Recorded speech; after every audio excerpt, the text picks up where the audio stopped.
Paz do Senhor Jesus. Estou iniciando o primeiro dia de exposição no livro do profeta Jonas. Sou o professor Eliseu Fausto e hoje estaremos meditando nos capítulos 1 e 2.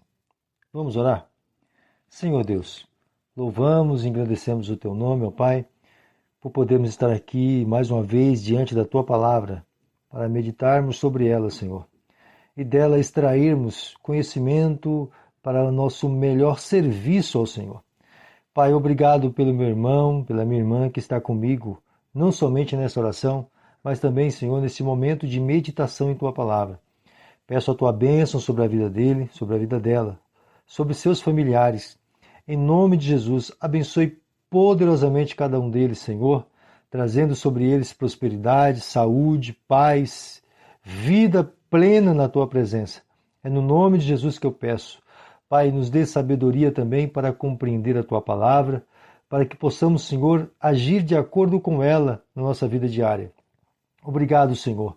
Obrigado por mais um dia. Obrigado, Senhor, pela Tua misericórdia de nos conceder a participação no Teu povo, a participação da Tua família. Obrigado, Senhor, pela Tua grande misericórdia estendida sobre nós. É no nome de Jesus que oramos. Gratos. Amém. Antes de iniciar a meditação dos capítulos de hoje, vou passar para você algumas informações que temos disponíveis sobre o profeta Jonas. Bom, sabemos que ele era filho de um judeu chamado Amitai, que era da região de Gat-Aver, próximo a Nazaré. Em 2 Reis capítulo 14, Jonas é mencionado como quem profetizou o restabelecimento dos limites de Israel ao rei Jeroboão II. Com essa descrição, podemos chegar ao período em que Jonas profetizou e, consequentemente, o tempo de sua profecia na terra de Nínive. Ainda que o livro do profeta Jonas esteja depois de Ezequiel e Daniel, não podemos ser levados pela simplicidade de colocá-lo em um período posterior a esses profetas. Sabemos que a Bíblia foi dividida e organizada nos estilos literários e não em ordem cronológica. Para não deixar nenhum tipo de confusão na declaração que acabei de mencionar, vou pontuar as divisões existentes em nossa Bíblia. Os primeiros 5 livros da Bíblia são organizados e agrupados por terem sido escritos por Moisés e serem estabelecidos tradicionalmente como os livros da lei. A partir do livro de Josué até o livro de Esther, são organizados e agrupados como os livros da história do povo de Israel.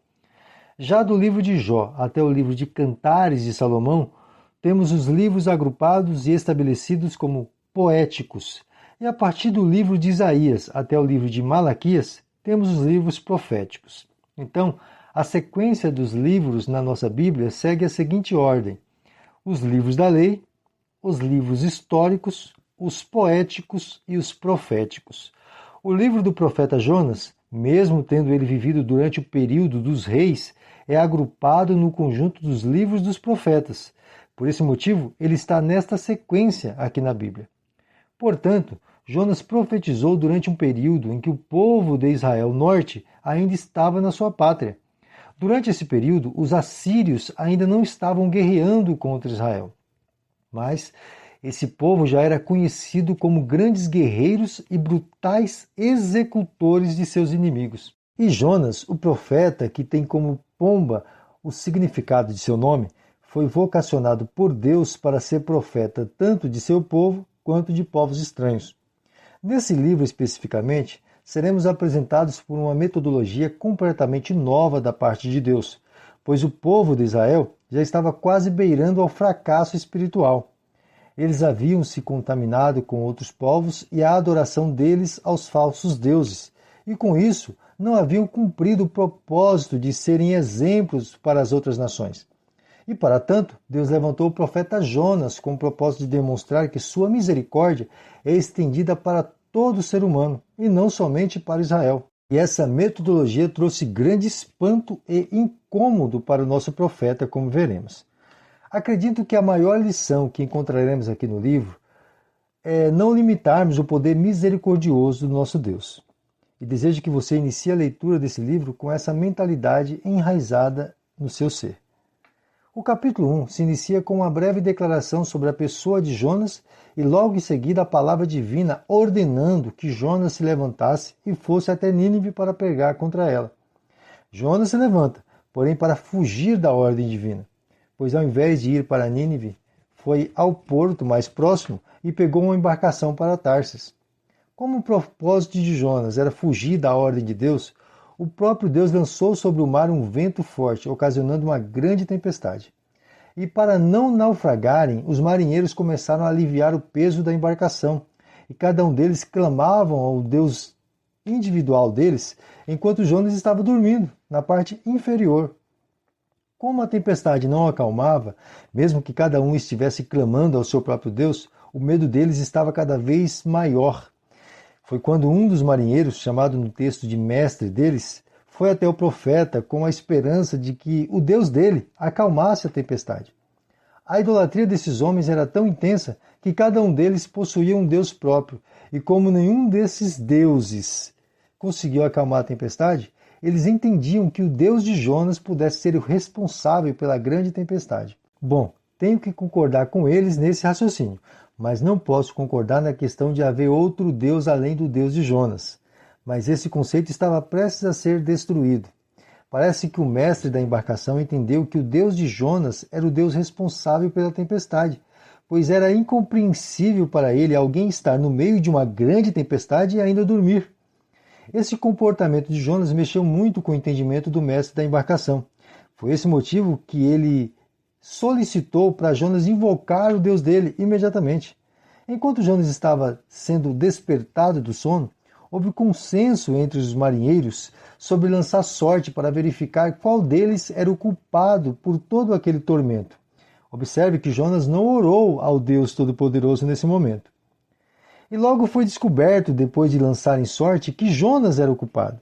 É interessante como os marinheiros partiram de um clamor por um socorro ao Deus de cada um para um senso de cobrança divina pela desobediência de algum deles. Foi com a revelação de ser Jonas o culpado de toda aquela tempestade que Deus passou a ser conhecido pelos marinheiros como o único Deus verdadeiro. Só que o conhecimento deles era apenas teórico até então. Como a revelação do culpado não bastava para acalmar a tempestade, pois na realidade ela só aumentou depois de descobrirem que Jonas era o culpado, eles precisavam tomar alguma atitude para aplacar a ira do Deus Todo-Poderoso. Só que eles estavam diante de um grande dilema. Podiam se esforçar ao máximo para conduzir a embarcação ao solo firme ou dar fim na vida do culpado. Diante desse dilema, eles escolheram se esforçar ao máximo para encontrar um solo firme. Mas quanto mais tentavam se livrar da tempestade, ela aumentava. Foi quando Jonas, observando o esforço de cada um deles, decidiu pedir para lançarem no mar. Outro detalhe interessante é o temor com o qual esses homens se apresentaram diante de Deus quando Jonas fez essa solicitação. Eles oraram ao Senhor Deus pedindo compreensão diante da atitude que foram forçados a realizar. E depois de terem seguido a orientação do profeta, eles ofereceram sacrifícios e fizeram votos ao Senhor Deus diante do ocorrido. Como Jonas havia se livrado da grande tempestade, mas não da ordem de Deus, ele novamente teve que enfrentar as consequências de sua desobediência. Agora, porém, um grande peixe foi um instrumento de Deus para ensinar o seu profeta. Sendo ele tragado e alojado dentro do ventre deste grande peixe, permanecendo por 3 dias e 3 noites. Neste capítulo, podemos extrair algumas lições para a nossa vida cristã. A primeira lição é sobre ser obediente a uma ordem direta do Senhor. Quando Jonas não se dispôs a obedecer à ordem de Deus, ele ficou à mercê da intempérie causada pela sua desobediência. Com isso, precisamos compreender que Deus não desampara o seu filho desobediente. Antes, ele submete esse filho a correções necessárias. A segunda lição é sobre se arrepender quando por Deus formos corrigidos. Quando Deus lançou sobre o mar essa grande tempestade para atingir a embarcação na qual Jonas estava, seu propósito era trazer Jonas para o arrependimento. E mesmo que, como Jonas, estejamos dormindo e não nos apercebamos da grande tempestade, Deus agita as coisas de tal forma que de alguma maneira somos alertados da nossa desobediência. A terceira lição é sobre a soberania de Deus, que mesmo aplicando correção em seus servos, concede oportunidade de salvação aos incrédulos. A quarta e última lição é sobre a necessidade de atitude quando percebemos o grande mal que nossa desobediência tem causado. Diante dessas lições, precisamos manter como prática em nossas vidas a obediência sincera e resoluta quando somos comissionados por Deus a realizar alguma tarefa na sua obra. Não podemos utilizar como desculpas ou justificativa algum conhecimento preconceituoso. Com isso quero dizer aqueles pensamentos de autoexclusão, onde negligenciamos a vontade de Deus porque pensamos não sermos aceitos por algum grupo ou por alguma pessoa, ou ainda por não entender que seremos prósperos naquele tal ministério ou departamento. Se o Senhor Deus te deu a palavra de ordem, não faça de seus próprios pensamentos a regra para a sua conduta, mas se renda diante dele em sujeição. Não faça de sua vida uma tempestade ocasionada por sua desobediência. Não que, sendo obediente, seremos livres de tempestades, mas elas serão parte de nosso aperfeiçoamento e não de nossa correção. Não posso avançar para o próximo capítulo sem mencionar a tipologia que a história de Jonas referencia. Quando no último versículo somos informados que ele permaneceu dentro do ventre do grande peixe por 3 dias e 3 noites. E essa experiência foi concedida a ele para servir de sinal a uma geração futura, onde Jesus permaneceu 3 dias e 3 noites dentro do túmulo e ressuscitou, servindo de exemplo como profeta a ser ouvido. Mas para aquela geração onde Jesus utilizou do sinal do profeta Jonas, a conversão não foi concretizada, tornando eles mais perversos do que os habitantes de Nínive. Toda exortação divina, seja ela uma palavra direta ou um sinal representativo, deve ser recebida por nós com temor e obediência sincera e resoluta. No capítulo 2, Jonas é apresentado orando ao Senhor. Vimos que no capítulo anterior, todos os envolvidos na embarcação oraram ao Deus deles, mas Jonas simplesmente estava dormindo enquanto todos sofriam o grande mal que ele havia ocasionado. Já neste capítulo, Jonas não escolheu um local apropriado para se esconder da vontade de Deus. Ele foi forçado a alojar-se dentro de um peixe. Antes de continuar, precisamos entender que quando fugimos das nossas responsabilidades claramente exigidas por Deus, o lugar que consideramos confortável para essa fuga se tornará no futuro um local de grande turbulência, onde teremos que nos refugiar novamente debaixo da vontade soberana do nosso Deus. Mesmo que Jonas tivesse a intenção de fugir da sua responsabilidade como mensageiro da palavra de Deus a um povo indigno na concepção dele, mais cedo ou mais tarde ele teria que retornar em humilhação, reconhecendo sua condição de servo. E foi isso que aconteceu aqui no capítulo 2. Jonas foi forçado a responder positivamente ao chamado divino. Com isso, precisamos compreender que o Senhor não brinca de ser soberano. Se Ele ordenou que você faça algo, qual a possibilidade de você escapar das mãos do Senhor que criou os céus e a terra? Jonas tinha plena convicção que o Deus de Israel era o Senhor Todo-Poderoso, e mesmo assim não hesitou em fugir da presença dele. Tolo é o homem ou a mulher que pensa ser maior ou mais forte do que o Deus que ordena e tudo acontece. Quando Jonas decidiu se voltar para onde ele nunca deveria ter saído, da presença de Deus, novamente recebe a oportunidade de recomeçar. Pois no último versículo somos informados que o mesmo Deus que ordenou ao peixe engolir Jonas, também ordenou que este mesmo peixe jogasse Jonas em terra seca. Não podemos ser tardios em arrepender diante das repreensões divinas. Nada que façamos fará Deus mudar de opinião, quando ele já declarou nossa responsabilidade. Moisés não pôde dizer não quando Deus vocacionou para ser o líder do povo de Israel na libertação da escravidão no Egito. Gideão, mesmo que se sentindo fraco e medroso, não pôde dizer não por sua responsabilidade em livrar o povo de Israel ali no livro de Juízes. Quando Deus nos entrega uma responsabilidade, Ele não transfere essa responsabilidade para outros. Se Ele concedeu a você a responsabilidade de uma alma, é de você que Ele vai cobrar. Isso nos faz lembrar algumas passagens bíblicas em Jeremias e Ezequiel, quando Deus vocacionou esses homens para serem profetas diante de desobedientes e rebeldes. E esse ponto é o que mais me impressiona nos chamados de Deus.